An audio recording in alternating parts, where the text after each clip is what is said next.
All right, so this is going to be another movie review. This one's called St. Patrick, the Irish Legend.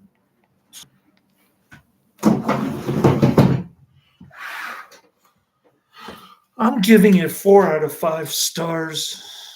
I thought it was pretty decent, although the uh, the scene with the invisible force Darth Vader death choke was a little bit too much for me.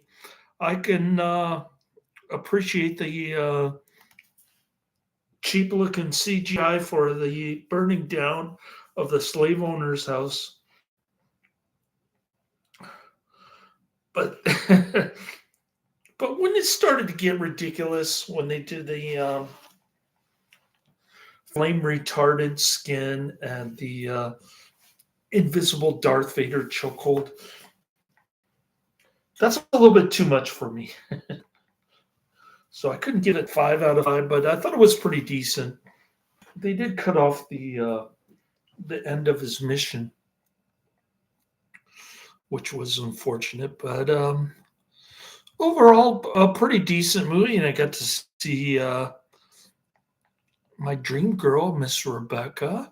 She bought me coffee at Mickey D's. Very nice. St. Patrick, the Irish Legend, is a 2000 television historical drama film about the life of St. Patrick, the Welsh-born 5th century saint who brought Christianity to Ireland. Malcolm McDowell plays Quentin, the bad guy.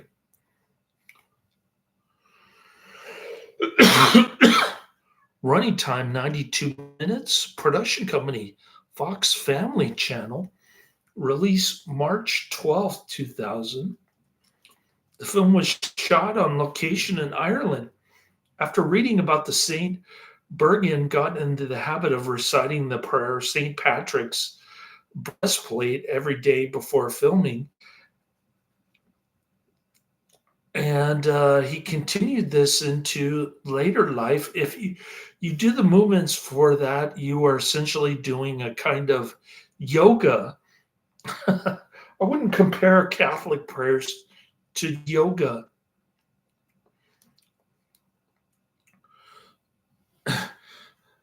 Unless it's a prayer that's not approved by the Catholic Church, then it might be yoga. Supporting actor Alan Bates was paid £30,000 for 2 days' work in March 1999.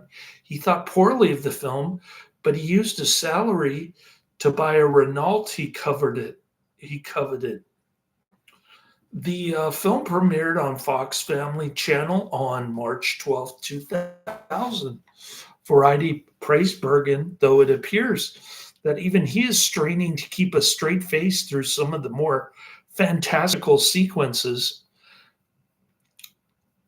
Variety wrote that McDowell, Bates, and York bring some much needed dignity to the production. Yeah, you can say that again. It would have been a laughing stock if Malcolm McDowell wasn't in there. It summed up an impressive cast and fabulous locales can't elevate this well-meaning but completely absurd customer from years of certain servitude in parochial school auditoriums. Bates' biographer Donald Spoito says, drenched in saccharine piety and utterly lacking in historical accuracy, the television movie presented Patrick mostly as a sideshow miracle worker.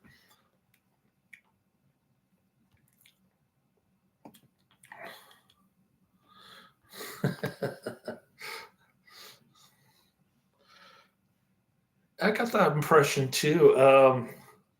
I didn't know St. Patrick had so many magic tricks in his bag, or that he could just kill the enemy, go against Christ's teaching of loving your enemy and just choke them to death with an invisible choke ray. St. Patrick, the Irish Legend TV movie, 2000, 1 hour, 40 minutes. One of the St. Dominic's parishioners actually recommended this, and then the hostess, Yvonne,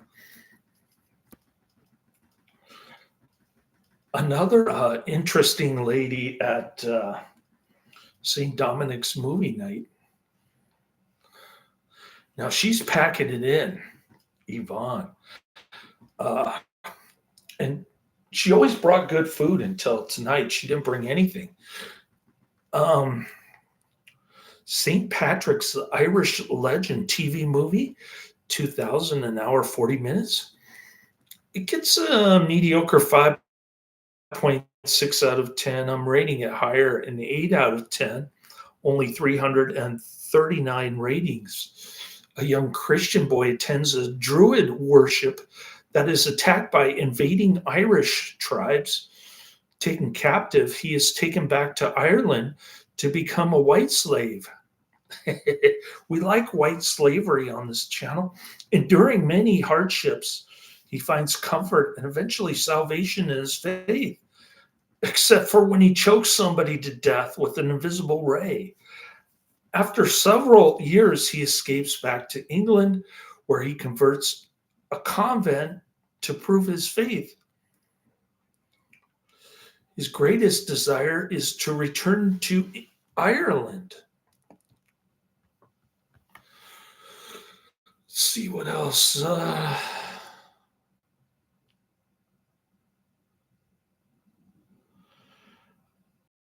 To convert the Irish to Christianity. Years later, he is given the opportunity as soon as he sets foot on Irish soil. All of the snakes automatically flee from the land. He then overcomes many obstacles, including disagreements with the British Cardinal, Malcolm McDowell. Great performance. Malcolm McDowell is awesome. To fulfill his destiny, and he is ultimately given sainthood. I missed that part. That wasn't part of the movie, his sainthood. Or maybe it was. It was the last rolling credit. I stand corrected. John Saxtier wrote that summary on IMDb. jsaxd at bellsouth.net.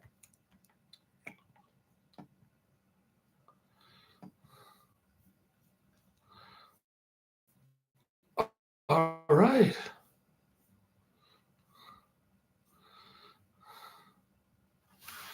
Here's a more flattering review from Witty Nextra on IMDb. Witty Nextra gives it a 9 out of 10. I'm giving it an 8 out of 10.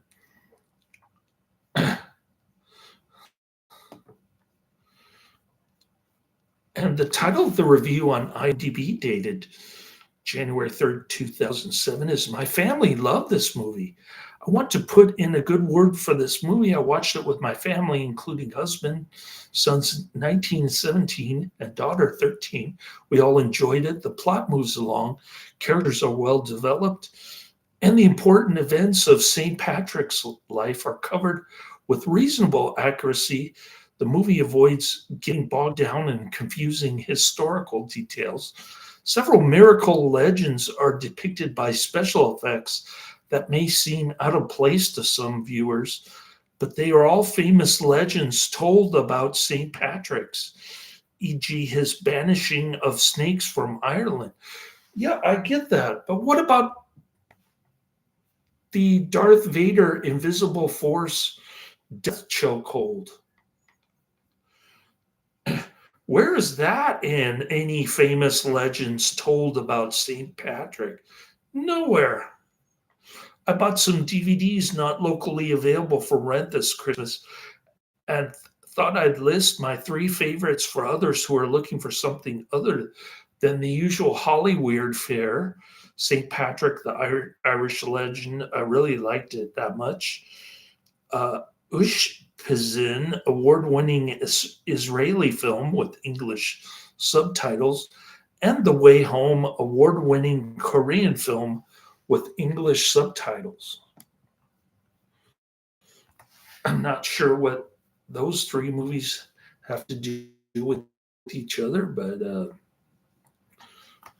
I'm only familiar with the first one. Okay. More like this Night Train to Munich. I Am Patrick, the patron saint of Ireland, which gets a higher average rating. Mystic Knights of Trinanog, and Hollywood North.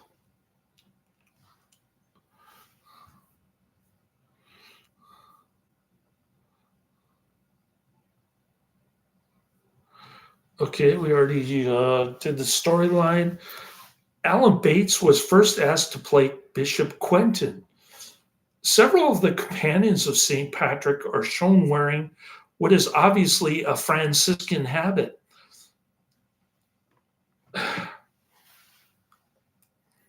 St. Francis of Assisi was not born until 1182, and he did not gather an order around him until the 1200s, 800 years after St. Patrick. Calpurnius is quoted as saying, "The years of slavery must have taken their toll. Now you must seize the day as it presents itself. Patrick, you're my only son. The priesthood is nothing but poverty and obedience. How can you choose that above a life of wealth, status, and opportunity? How about following Christ's teaching? It's not my choice, Father. It's a calling I can hear. I keep having visions." Calpurnius. Visions? You let visions rule your life? Patrick, it was a vision that led me home. I put my faith in it, and here I am. And now the visions are calling me back, and I must put my trust in them. Very well said. Release date March 12th, 2000 in the US. Countries of origin United States and Netherlands. Languages English and Latin, also known as Saveti Patrick and Erska Legenda. Filming locations Ireland. Production companies Fox Family Channel and Sharp Mist 3 Limited. Runtime 1 hour 40 minutes, 100 minutes. And it's in color. The sound mix is stereo, and the aspect ratio is 1.33 to 1. So it's pretty good.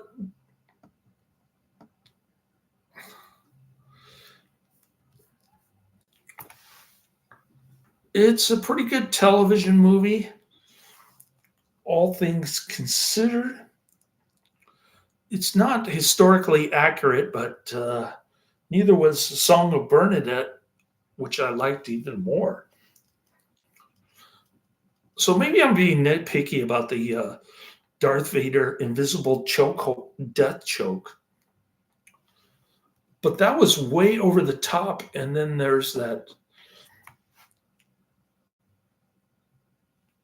scene where the druid priest is burned alive, but the little boy is fireproof. He's Polycarp. Really? That was kind of odd. And then my neighbor, who's on the second floor of this hotel, he said, "Oh, that's science fiction." And then he fell asleep. Well, fortunately, I got to see Rebecca.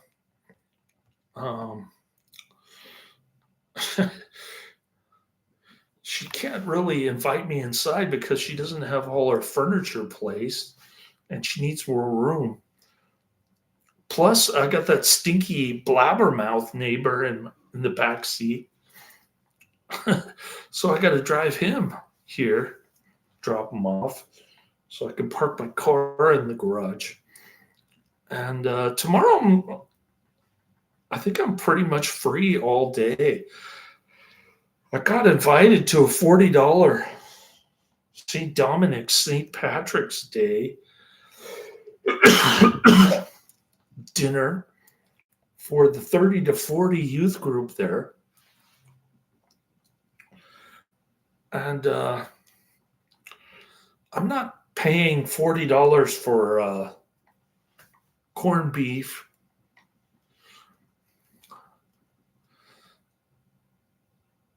to support some youth group that doesn't do anything really.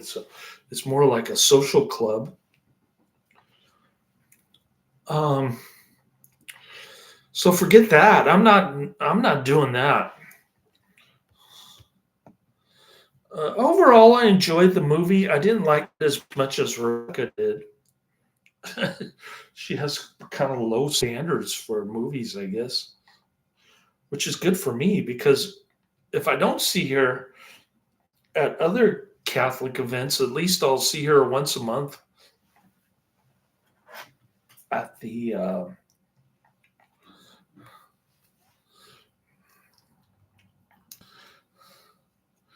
at St. Dominic's.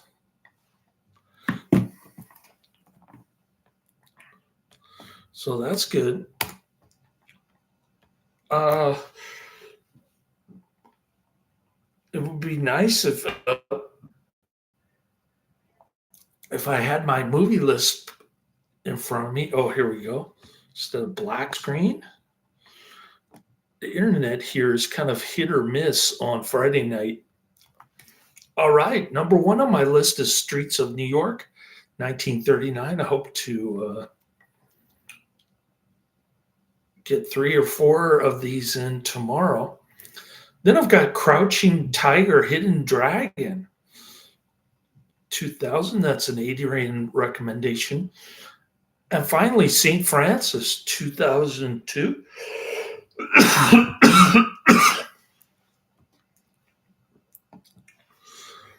So those are the next 3 on my list come down the pike. I look forward to seeing you then. Laters.